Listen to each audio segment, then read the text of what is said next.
It's a beautiful green ground in Assam. Two teams are playing football. The tension is palpable. One team is on the verge of losing badly. Out of nowhere, its captain shouts, Dehot koi mumoy, dangor nohoy. Inspired, his team suddenly raises the level of its game and wins. What slogan is this? And why did it motivate the football team?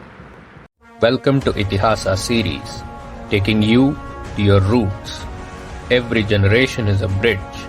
It needs to pass on collected wisdom from the past to younger generations. Let's get informed and inspired by Itihasa.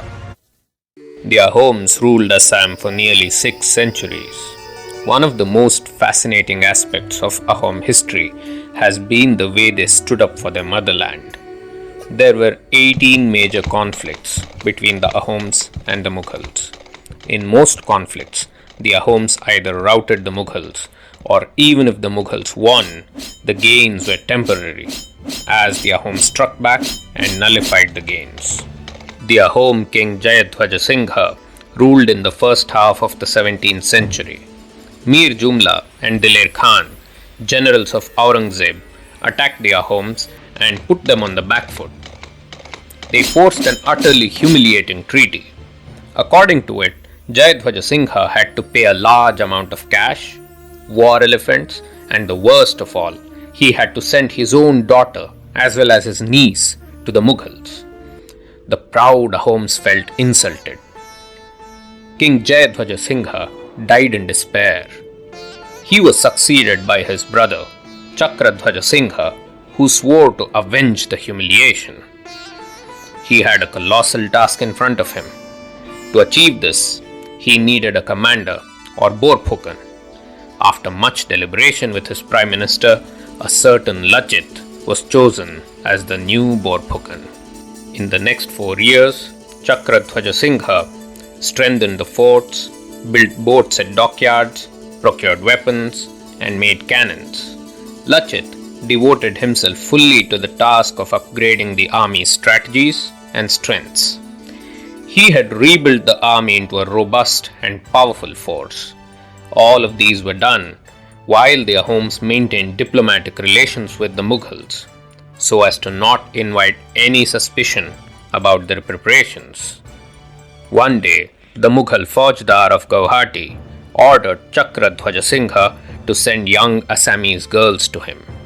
This insult was the last straw that broke the camel's back. It rekindled the fire, and Lachit set off to reclaim Guwahati. His army sailed down the river Brahmaputra. They razed down forts and moved towards the fort of Itakhuli. The fort of Itakhuli protected the city of Guwahati. The fort was naturally protected by the Brahmaputra on one side and the cannons on high walls on the other. Lachit came up with a bold plan to silence the cannons. He sent a group of soldiers on a brave mission. They sneaked into the fort in the dead of night and poured water into the muzzles of the cannons. The next day, the Ahoms defeated the Mughals, who were left scratching their heads over their immobilized cannons. The fort fell and Guwahati was free again. This news reached Aurangzeb. He was enraged. He dispatched his vassal, Ram Singh of Amer, to invade Guwahati. Anticipating this, Lachit had already started building a ring of defenses around the city of Guwahati. He wanted to force the Mughals to fight at Saraighat in Brahmaputra. That place was chosen because at Saraighat, the Brahmaputra was at the narrowest width of just 1 kilometer. Imagine the size of the mighty Brahmaputra, whose narrowest point was 1 kilometer. Anyway, Lachit thought Saraighat was ideal for naval defense. While the Mughal army was the strongest on land, especially on open plains, their weakest point was their navy. Lachit set up a series of mud embankments in Guwahati and forced the Mughals to take the river route to the city. By the time Ram Singh reached Dhaka from Agra and began sailing towards Guwahati, the embankments and fortifications were complete, except for one crucial patch. The person in charge of that patch was Lachit's own maternal uncle. Lachit Borphukan realized that time was short and asked his uncle to keep working through the night so that the embankment would be complete. It was, after all, just a question of a few more hours of work. But Lachit's uncle ignored his orders. The next morning, Lachit was furious at the negligence. Then he uttered the famous words, De hot koi momoy, dangor nohoy, which means, Uncle is not more important than the country, and had his uncle killed for neglecting his duty and putting his country in danger. This showed everyone that Lachit Borphukan meant business. Ram Singh went to Dhaka and sought the help of Shaista Khan. Shaista Khan apprised Ram Singh of the geographical challenges. On reaching Assam, the Mughal army launched an attack with 1,000 fighting hounds. These powerful dogs attacked the Assamese soldiers and carried them off the warfield under the cover of gun smoke. They could not be killed by the Assamese artillery. There were also many psychological tactics that were deployed. Ram Singh sent a box of seeds to Lachit, suggesting that the Mughal army was as numerous as the seeds. Lachit responded by sending back a box of sand, suggesting that the Ahom army was as numerous as the sand grains. Lachit knew an open ground battle against the Mughals would be like suicide. Ahoms lacked the cavalry for it. He bided his time when the Mughal army advanced and passed through the valley. Then, suddenly, the Ahoms launched an attack from the hills. The Mughal army suffered severe losses. The psychological tactics continued. In an effort to bring Lachit out into the open, Ram Singh sent a letter addressed to him, attached to an arrow, into the Ahom camp. It said, Dear Lachit, it is not fair to continue fighting even after I have paid you to evacuate Guwahati. Though the Ahom king was rattled, his prime minister managed to convince the king that it was a trick being played by the Mughal commander and that he should not doubt Lachit's loyalty.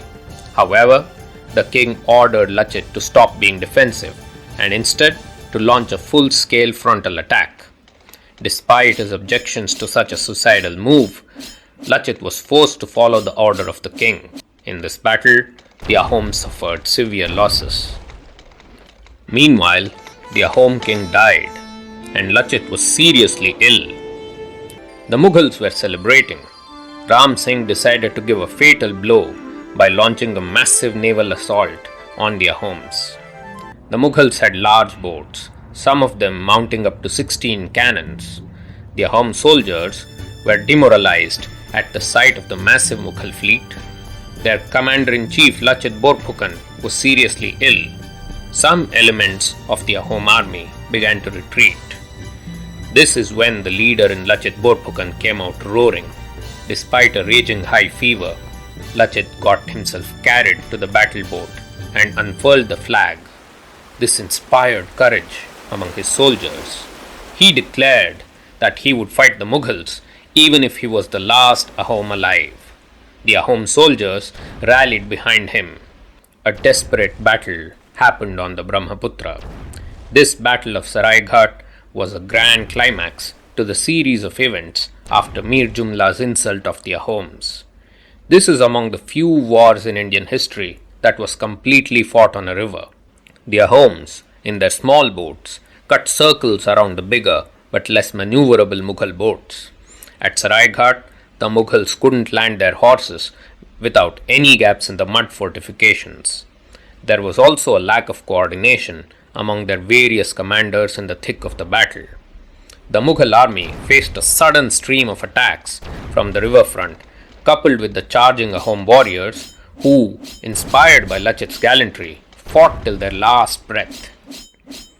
As a strategic move, Lachit had earlier taken the precaution of digging a line of defences behind the Mughal army. which could attack them if need be. After forcing massive casualties, the confused and beleaguered Mughal army was forced to retreat. In this furious engagement, Lachit Borphukan managed to snatch victory from the jaws of defeat. The Ahom territory up to Manas was once again liberated. A year after this triumph, Lachit Borphukan died of the illness that he had been suffering from. The victory that he ensured kept Assam and Assamese culture safe from invaders for a long time. With the audacity and astuteness of Lachit Borphukan, the Ahom dynasty was able to save their capital. This disillusioned the Mughals. It is hard to imagine what would have happened to Assam and its pristine culture if Aurangzeb won. Even today, there are people who ask, if the invaders were so bad, how is it that your culture survives? It's not due to the mercy of the invaders that we survive. It's because of the heroic resistance put up by heroes like Lachit Borphukan and Chhatrapati Shivaji that our civilization has survived.